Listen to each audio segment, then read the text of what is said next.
Let me frame this discussion. Everyone knows the devastation that occurred in Pacific Palisades and the community of Pasadena. And everyone knows that rebuilding will be challenging.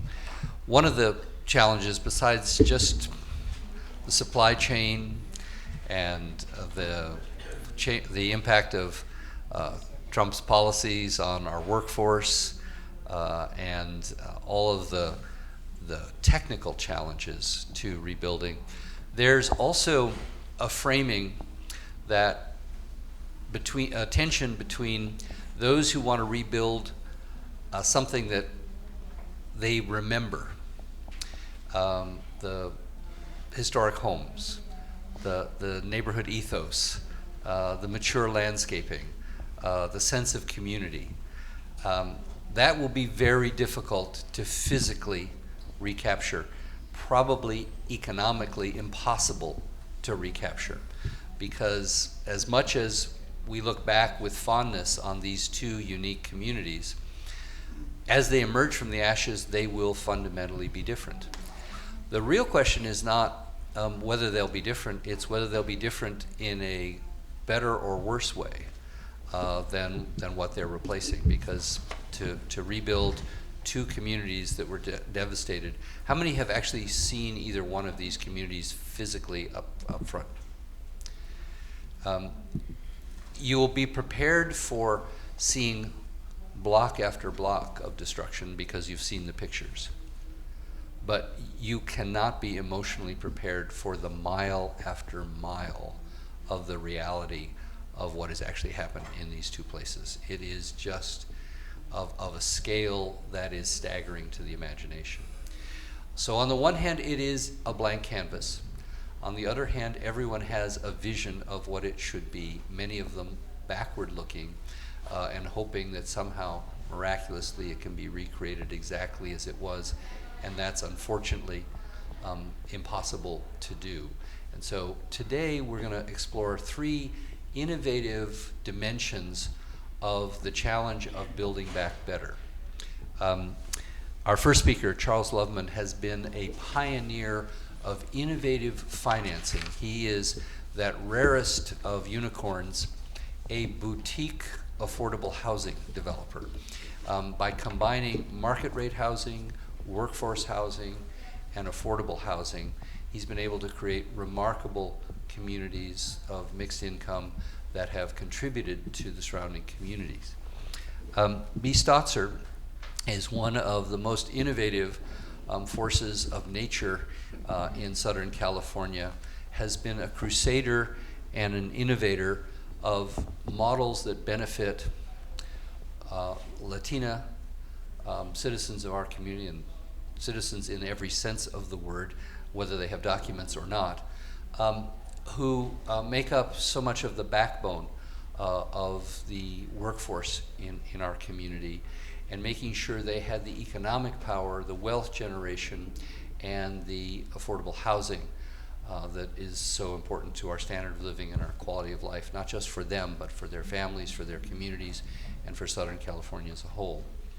And Steve Glenn is an international entrepreneur who's had experience all over the world, and has brought his design experience, his professional experience, his capital experience to the challenge of that ever receding mirage of, couldn't we figure out a better way to build than stick build from the ground up?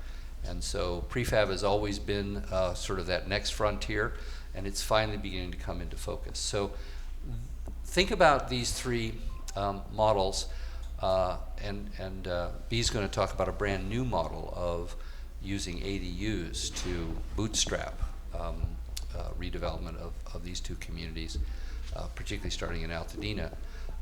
Think about these as dimensions of this titanic challenge of filling these blank landscapes with better communities. Former Congressman Blumenauer, who's in the back, talked yesterday about the third of $1 trillion that he estimates will be part of, that will flow into Southern California It's a huge opportunity, and we don't want to squander it. So let's begin with Charles. Charles, you've got a presentation, so why don't we fire it up?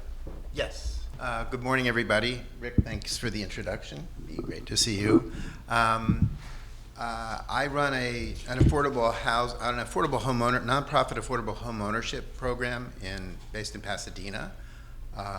So I wanted to actually just frame what I mean by affordable housing in a home ownership context in LA County.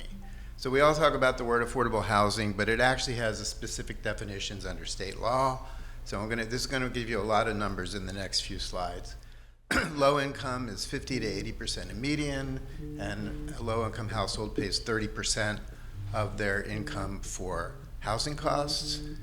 Moderate 80 to 120, they pay 35%. Workforce, which is a category that only exists in Pasadena as a defined category as far as I can tell, 120 to 150% of median, and 35% of their income goes for housing costs. What's median income? So if you don't know LA County, these are the numbers. I highlighted the 4-person row because 4-person, median income varies by household size, but 4-person is sort of the default category. So I wonder how many of you would have bet that the median income in LA County is $151,000. There's a lot of poverty in LA County. There's a lot of wealth in LA County. And then just using the formulas that were on the previous slide, these are the income ranges for low and moderate and workforce. Whoops. What does that mean? So now the 30% of your income or the 35% of your income, now that we know what the median incomes are, what does that translate to in terms of monthly housing costs? So low income 4-person household would be expected to pay about $3,000 a month for housing costs. In an ownership context, that means a mortgage payment, property tax payments, HOA dues, property insurance, and utility costs. So those are the monthly payments, and that's the affordable monthly payments in LA County. This is my favorite chart because this is a chart of renter household incomes in LA County over 3 time periods. The green bars are renter household incomes in the year 2000. The red is renter household incomes in the year 2010, and the blue is renter household incomes in the year 2023. And they've all been adjusted for inflation, so these are all in 2023 dollars. What's happened over the last, I don't know if I can point, what's happened it used to be a bell-shaped curve. And what's happened probably in the last 10 to 15 years, we are stockpiling high-income renters in the rental market because we don't build starter homes anymore. And because we don't build starter homes anymore, now you have 31% of all renters in LA County making over $100,000 a year, but they're renters because and any time before the Great Recession, they would have moved off into first-time ownership. And the important thing about first-time ownership is they leave a vacant rental unit behind. My thesis is creating vacancies in the rental market is almost as good, pretty much equivalent to building new units in the rental market. But because we have these high-income renters and they're paying $4 or $5 a month, they're pulling up rents for everybody in the market. And we know what happens to the folks at the bottom of the market. My favorite chart. This is the numbers of households. So you might not be able to read it, but it says 15% of all renter households, 286,000 households in LA County make over $150,000 a year and are perfect candidates for first-time ownership. 31%, so that's the category that makes 100 to 150 and 150 or more. There are 578,000 households in LA County that to me would be candidates for first-time ownership. And if we used to, by the way, before the Great Recession, we used to build in the state of California, I'm trying to remember the numbers, about 150,000 ownership units a year. We now, and then it went to 0, during the Great Recession, and now it's been sort of reached an equilibrium about 50,000 ownership units a year in the state of California, but 100,000 unit deficit for 15 years that we never built those units, and we know the consequence of that. And so this is the numbers for LA County. Another way to visualize this, I don't know how to work the pointer, but the 286,000 households in LA County, those are workforce income households, that 120 to 150 range. The 291,000 households, those are moderate income households. The 571,000, those are candidates for low income first time ownership. And then everyone else below low income, there are all these other very low, extremely low, et cetera. And they're probably not candidates for ownership. But just the numbers are staggering in terms of the potential demand if we could figure out how to build how to build starter homes again. And just for a peek at our future, this is the Bay Area. So in the Bay, the 30% of all renters in the Bay Area make over $150,000 compared to, I think it was 15 or 16% in LA County. Just crazy numbers and huge numbers. Again, 375,000 households in the Bay Area making over 150 grand. Well, what's all this got to do? Oh, sorry. So, and then you take those monthly payments and work backwards to set prices. So these are the sales prices that we're currently offering to prospective home buyers in our world. So you can see how this works. So this is what affordable ownership housing means in LA County. A few caveats: 3% down payment, not a 20% down payment. I don't get a 20% down payment, but 3% down payment, which means a 97% first mortgage. We structure these deals so that there is no private mortgage insurance, so you don't have to deal with that, even though you're paying way more. The mortgage is way more than 80%. And it's always a 30-year fixed rate mortgage, and we always try and buy down the interest rate. So these prices are assuming we're buying down that rate to 5%. Oh, and compared to these numbers, sometimes I get some flack from folks who say, oh, you know, $782,000 for a 2-bedroom unit for a workforce buyer, that's really expensive. And I just point them to what the median sales price in the city of Pasadena is at $1.3 million. And that $1.3 million is units of all vintage. It's expensive in Southern California. What does all this have to do with Altadena? Well, let's take a look at the numbers for Altadena. I think there are around, I want to say 15,000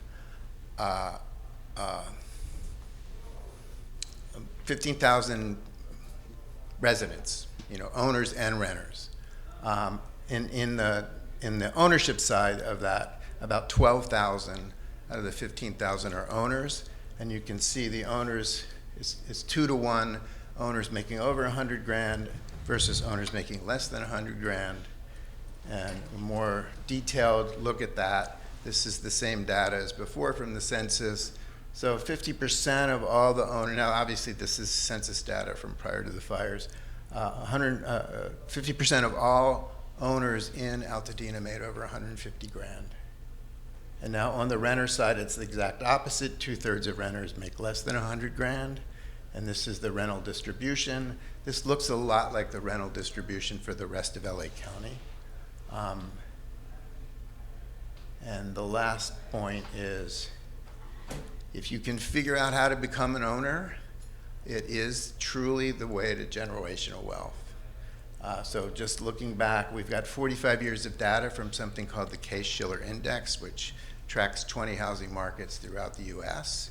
And these are the numbers for Southern California in terms of annual rate of growth. So for us, one thing we do is structure our deals, especially on the workforce side, to take advantage of the fact that in all likelihood, the price of that unit is going to appreciate.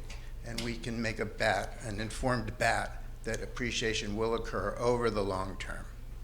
And these numbers point directly in both communities, Altadena and Pacific Palisades, to the need to rethink the single-family home. That if the single-family home rebuilt is $1.5 million, it puts it out of the reach of every person that makes less than $200,000, every household that makes less than $200,000 a year.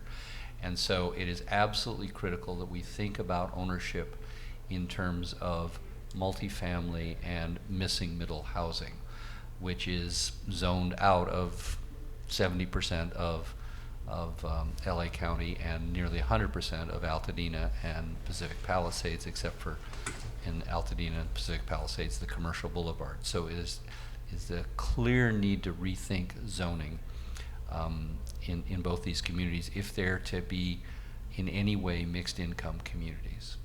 So B, that's I think your cue. Thank you. The affordable housing field is designed only to meet the needs of multifamily developers. It is not designed to support single-family homeownership. It is not designed to be able to be innovative in how to respond to what we now know is going to be an incredible crisis in Altadena and Pacific Palisades. So right after the fires, I contacted my dear friend Catherine Pettis and I said, what are we going to do about this? I know for a fact after 90 days, rental subsidies are going to run out, families are going to be in crisis.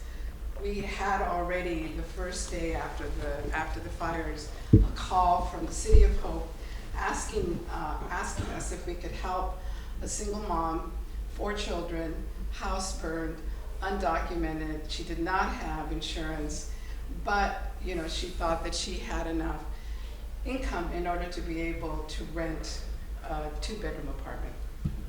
So that triggered a whole conversation around accessibility, speed, quality, and what are we going to do to ensure that we protect the wealth that most of the homeowners already have, especially generationally. But we know for the Eden fires, a majority of those homeowners have been there for over 50 years. It's part of their legacy. So this is how it looked right after the fire. Catherine just lives about a mile away from this epicenter. The urgency just happened very quickly. We knew that, Altadena residents were already going to the city of Pasadena asking for help, trying to make sure that they had something to do because 300 trailers from FEMA were not going to meet the needs, especially of the most vulnerable renters and homeowners. This gentleman, homeowner, on dialysis, only Social Security. He didn't have to pay any rent. His home had already been paid and everything was gone. So what was he going to do? So we knew that our focus is only for Eden, victims, that the homeowners needed to determine whether they wanted to build or not. It's basically comes down to time and money. Can they do it? How long it's going to take? And especially for senior homeowners who may want to build, but they don't want to deal with the hassle of rebuilding, which is a huge responsibility. And they may not have the funds to not only rebuild because insurance is not going to cover all the cost. So we came up with our proposal and with a product that I think is very unique in terms of the ADU market. While New Economics for Women has a lending arm, so we were able to try to come up with a process where we would provide 5-year loans, 60 months in terms of if they wanted to purchase it. If they wanted to rent, give them the option to rent, lease it year to year to give them time so they can rebuild on their property.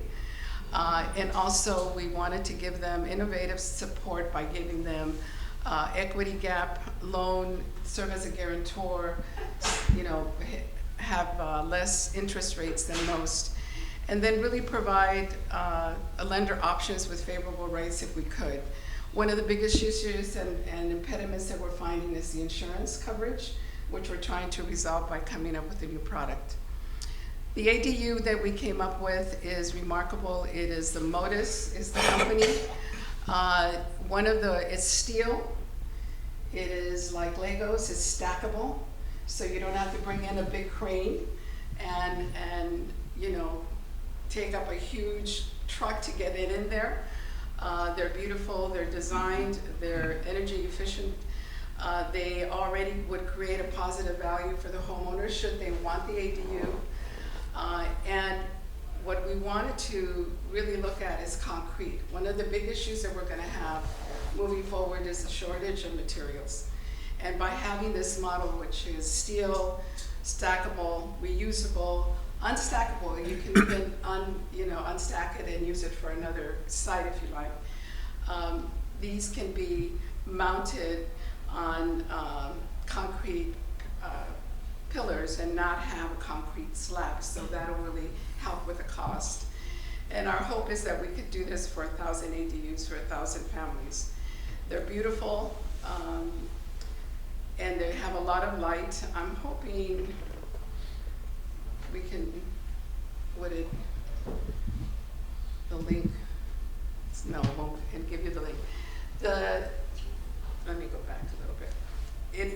The video is not working, but it takes 4 guys, 2 plumbers, and electrical to build the unit. This would have been for 600 and something square feet for a 2-bedroom, and can be done in 4 days, at the most 8, depending on what other surface issues in order to make it, in order to start the building process.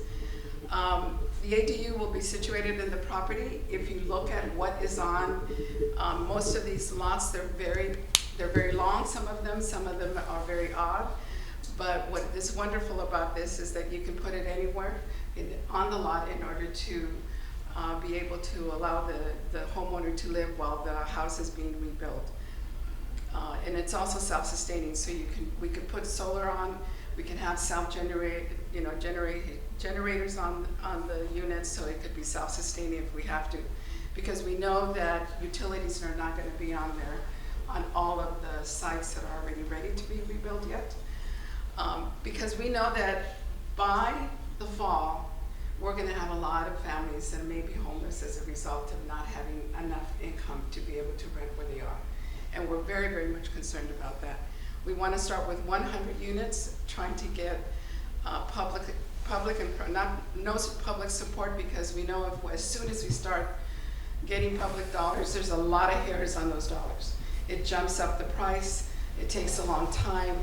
It raises the cost of even up to 40% of every AD unit should we have any public funds. So we want to make sure that we're looking at foundations and private investors to help us with the first 100. At the very most, we think it'll be about $300,000 a unit, but right now, just the unit itself, with what is essential, it will be less than $200,000 a unit. You need to understand that most ADU units that are being built in the county of LA, just for 700 square feet, maybe 800, it's over $450,000 a square unit. Yeah, it's $450,000 per unit of an ADU. That is what we should be building for a regular single-family home. So with this model, we know that we could do it with less than $30 million, but we think because of the high cost of materials, it's going to really jack up the price. Like I said, we want support. It could be done in terms of manufacturing within 60 to 90 days. The modus will be available to us once we sign the contract to deliver 100 units within 60 days at the very most, and be able to build them out within 10 days if they get on the site, which is absolutely amazing. What we have is 3 sizes, 322, which is a tiny home just for one single person, a 1-bedroom, and a 2-bedroom, which are really nice. And that is what we're hoping, that we can get enough support in order for us to be able to really approach this as an opportunity for single family homeowners to stay on site, address the fact of their home ownership, right? That they have stable housing, but more importantly, the value of the ADU adds to the value of rebuilding, and they may be able to get financing in place knowing that they will have a renter after they built their home, and the value of their land increases, because right now the only value that they have to be able to increase if they don't have any insurance is what is deemed the value of the empty lot. So with an ADU, just the empty lot and the ADU, they're already looking at a value, land value of about $700,000 to $800,000 just by putting the ADU on, and being able to finance that and be able to rebuild. So that is our hope. And that will also bring a bridge to home ownership, to keep people, to be able to keep their wealth and build on it, but also provide rental housing in those neighborhoods. So it's a twofer. So Steve will talk about the jump to prefab for single-family homes. Well, let me give you a quick overview of Plan Prefab. We are a business-to-business company. We just awesome, thank you. We build both panels and modules. We sell them to general contractors, so we're like a master sub. Ultimately, we provide a much faster, lower cost, more sustainable way to build. We are a benefit corp, we're B Corp certified. We care a lot about the environmental implications of our work, both in terms of what we build and how we operate. We have the only high-capacity automated prefabrication plant on the West Coast that does single-family home housing. I'll tell you about that in a second. I'll show you that. But kind of back up. One of the biggest challenges that will absolutely be the case when building actually starts, which probably is 2026 and beyond, at least in a larger scale, availability of general contractors and costs.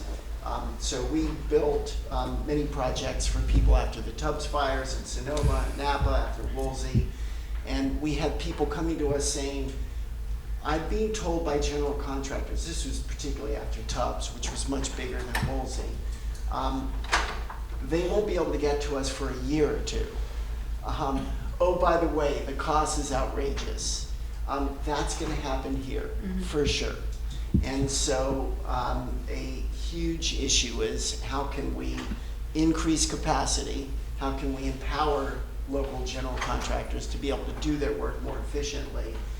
And how can we do this more cost effectively, time effectively? That's the problem that prefab, at least we'd like to believe the way we do it, can help address. We're kind of unique among prefabricators. Most companies are product companies. You heard about one B mentioned. It's a product company. And that's great if their product works for you. Unfortunately, what you have in cities are thousands, if not tens of thousands, of unique lot sizes, and then dozens and dozens and dozens of different zoning and zoning overlays. And so the combination of all the, and then design requirements, the implications is it's hard to do products in many places. You've got to be able to design for unique lots, zoning, design requirements, and we work with any architect. Prefab has mostly been about products. We said we're going to try to create a more efficient way to do projects, particularly customized projects. So for example, until the fires, affordable housing was our biggest area of focus by asset class. We 3 weeks ago installed a multifamily project for Community Corp in Santa Monica. It's an affordable housing project. Very unique lot, very unique requirements. They own the lot next door, development next door. It had to be integrated with that. We worked with Brooks Scarpa, one of my favorite architecture firms, to create a solution for that. We're doing a 60-unit affordable housing project in Koreatown. Has some very unique zoning overlays at 6 stories, wood frame. You can actually do 6 stories wood frame if you do 1 hour fire separation between the floors. So I'm just sharing this to say that's our niche in the prefab world, being able to work with specific architects on specific products or projects for a specific site. But we also work for developers who are deploying across multiple sites, so we do that too. Second, as I alluded to, we care deeply about sustainability, very careful about the materials we choose, processes we use to build our products. And the third thing is we have both panels. We produce both panels and modules. Those are the 2 major building systems. Modules are great because you can come to the site really complete with all your finished plumbing, electrical, millwork, tiles grouted, drywall, paint, sprinklers installed. But They are expensive to ship and install.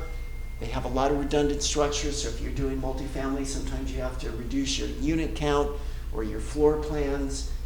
Panels, that's another major building system in prefab. No redundant structure can solve any design problem. They ship flat, super efficient, but you have much more work you have to do on site. We offer both. When we look at a project, we try to figure what's the most efficient way to do it.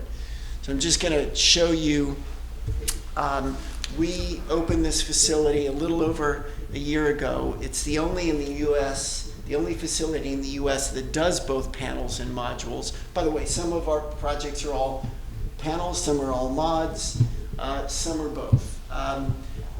It's a $40 million facility, 270,000 square feet. We are the only high-capacity prefab plant in Southern California. We can do 1,000 to 2,000 homes a year. Every project starts with a complete digital twin model where we fully coordinate all your structural, mechanical, electrical, plumbing, your sprinklers. We clarify any coordination issues, any RFIs at a digital level before we start construction. I don't remember the last time we issued a change order. For those of you in construction, you think I'm speaking gibberish. You just laugh. If it's client motivated, yes, we'll issue. But on our own, I don't remember the last time because we fully coordinated at a digital level. Those models also have the machine code that drives our equipment. So we have 3 lines for panels. You're going to see the wall panel line, we have a roof panel and floor panel.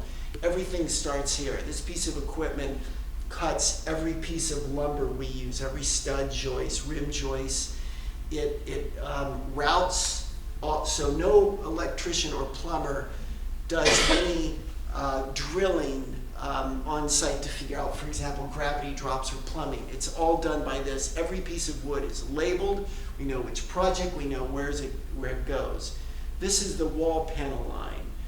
This piece of equipment automatically nails every stud and joist. So no carpenter, framer, electrician, plumbers are ever measuring everything. Yeah. Every panel is absolutely level, straight, square, flush. We're building to a 1/32 tolerance.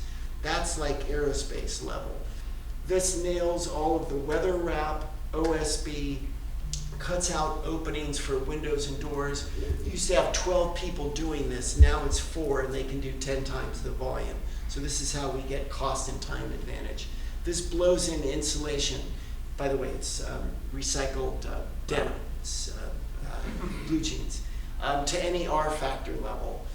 We then have a line for interior walls and exterior walls. You're going to see the exterior wall where we're putting in the windows. We'll hang drywall. We can do finished material. We have 3 module lines with 7 stations each. It's here where we do the millwork, all the finished plumbing, electrical. We're doing quality inspections. We're doing your drywall level 4, tiles, grounding. We do great tile work. We're a building products company, ultimately. As I said, we sell to general contractors. So once and by the way, on permitting, the state does your permitting. The walls are sealed. We literally deliver inspection certificates. Local municipality has no authority to look behind the walls. So we wrap everything, and then the general contractor, who is our client, is responsible for pickup and installation. You're going to see a multifamily project we did in West Hollywood. What's interesting, it's a hybrid. So first floor, slab on grade. Typically we'll do raised stem walls, but first floor with panels, and then the last 2 floor were modules. Happy to answer any questions, and you are welcome to visit. So we've heard, yes. We've heard about the economic challenge. We've heard about an innovative bridge to home ownership renewal, and we've heard about ways to radically drive down cost and improve quality. The real challenge is how do we put these together in the real world because of the inertia of established systems and the mentality that we need to go backwards and try to recreate the past versus moving forward and try to create a better future. So questions, comments, concerns? In the back. Yes. I have a question for Steve Lund. Can you stand up so everyone can hear? Yes. You had mentioned that the walls are sealed as they're packaged and transported. Does that circumvent municipal permitting rules and codes? It does, yeah. So in California, I mean, circumvent may be a little more loaded, but the way it works in California, and frankly, I think every state, we've worked in a bunch of others, I'm pretty sure it's this way every state. A modular structure, a panelized structure, legally is treated the same as site built. No disclosure requirements, you can't discriminate with respect to zoning, financing, insurance, it's the same. It's different HUD code. HUD code's as such, you go through the same planning review. If you have specialty agency like Coastal or WUI, you have to go through that. Okay. At the building permit, it's a bifurcated process. The local municipality reviews your permit set for the site work, does inspections as they normally do for the site work. The state reviews the permit set for the vertical components or the offsite components and inspects at the factory. But there's this interesting twist in California, which is awesome. They outsource it to one of 13 private companies. We use Radco, which is one of the biggest. We get our permits typically these days 1 week after submission. Not a typo, not first review. A week later, we have our permits. They inspect to the factory. We deliver certificates signed by Radco, and the local municipality has no authority to inspect any of the work inspected at the factory. Now, they do inspect the site work, connections between utility connections that are done on site, mod to foundation connections, but yeah, that's how it works. Super efficient. Thank you. Jonathan. Hi, Jonathan Parker, Climbing Result. Recently read the 170-some page ULI Ziman Lusk Center paper on building back after the two fires. And they had two, I would say, almost core recommendations. One was self-certification by architects, and the second one was that they called Builders Alliance, which is getting the big builders to come together to drive down prices. And speaking with some of the ULI board members, they believe that they can chop off like 2/3 of the costs. And I'd love to get your feedback on those two big ideas. Well, let me just say this, just because both would be incredible. We in the prefab industry have been working to try to get, and I apologize for those of you who may be tied to local permitting, because this is super controversial, I know, but allow prefab projects, Radco, to do the site certification and inspections too, because they're so efficient. So that's on that. 50 to 60% of the cost of your homes are materials. And the material suppliers for lumber, for steel, sadly, big cost tariffs on steel. If you can buy more, you get better pricing. So that would be incredible. Would impact the cost substantially.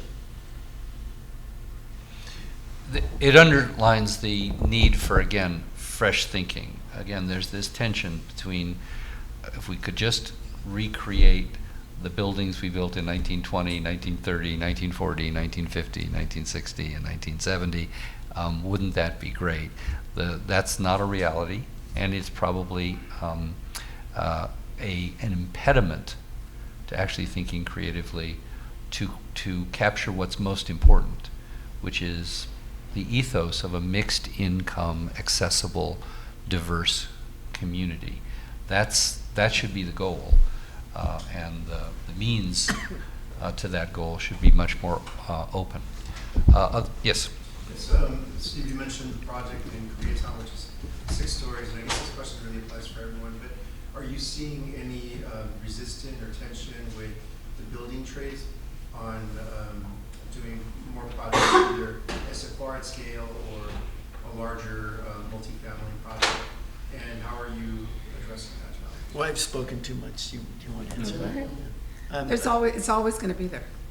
But I think what is helping us is really helping everyone understand that we want to work with the trades if we can find the labor. And if we can't, will they allow it to us? I mean, that's how we approach it. But it's always going to be there no matter whether you have their approval or not. Because everybody's afraid of losing their job.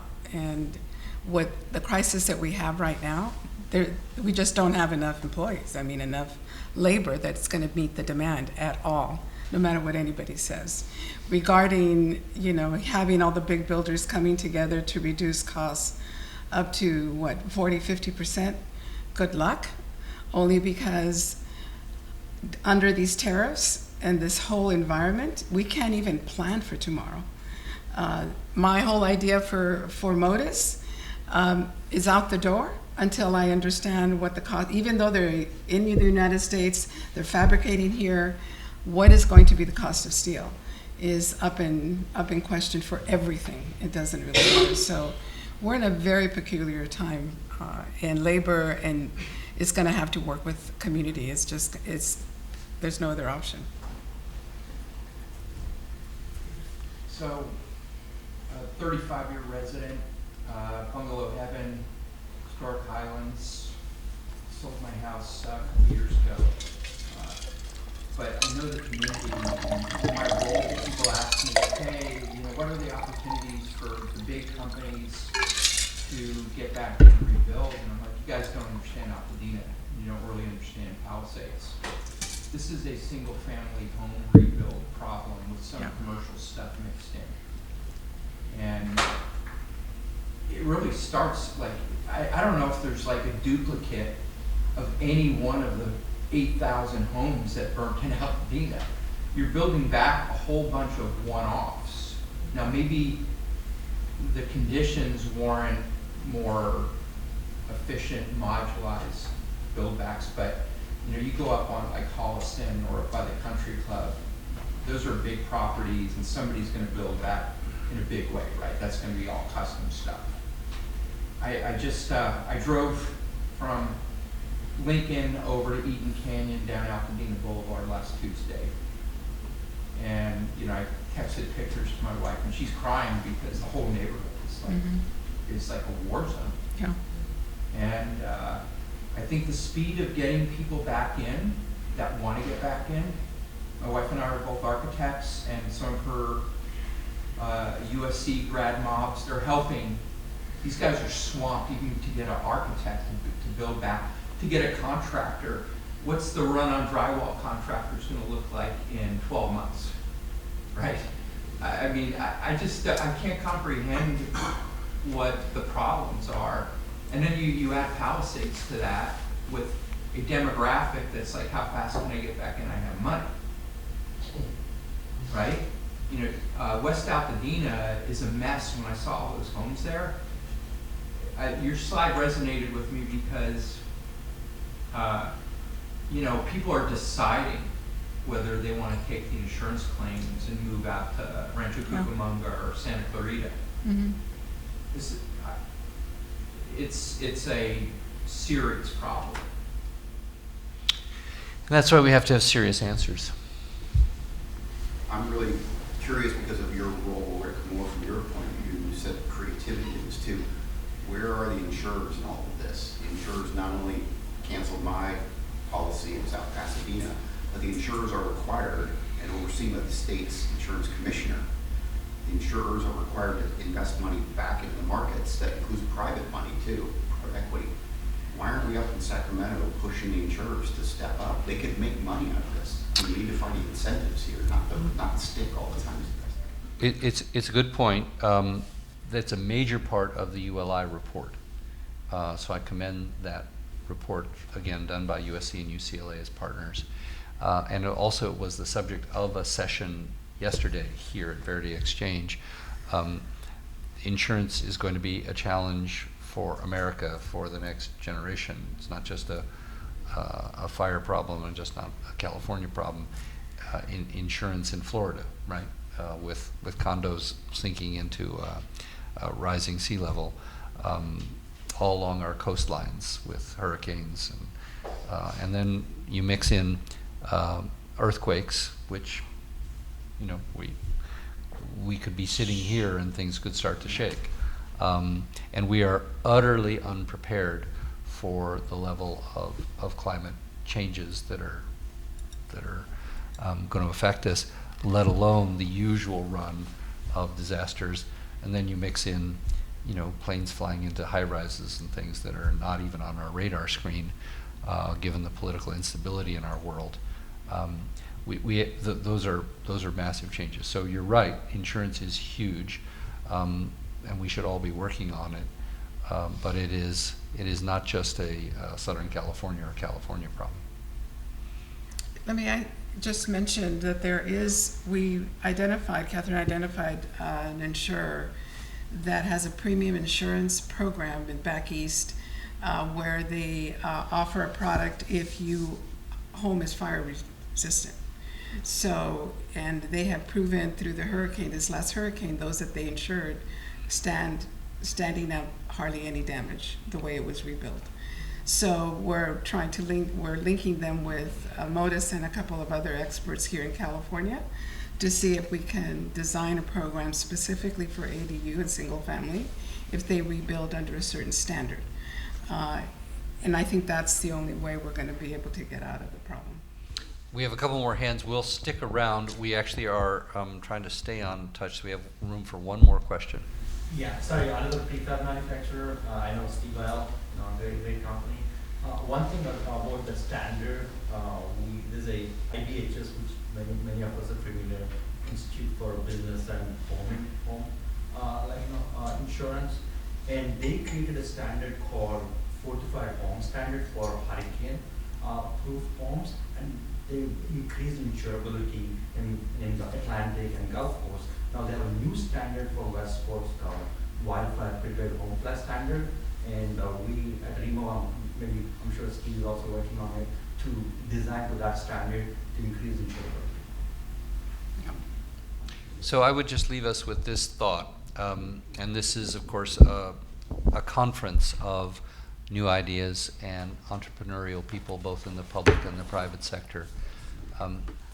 As Abraham Lincoln said in equally dark times in American history, as our case is anew, we must think anew, and we will save our country.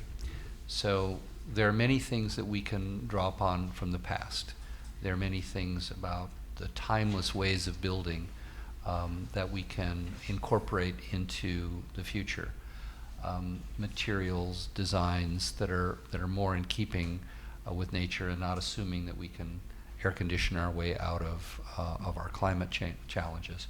But we do need to be open to new ideas. Some of them are old, some of them are new, but we cannot simply replicate the status quo as we rebuild. We have to rebuild back better. So thank you all for being here.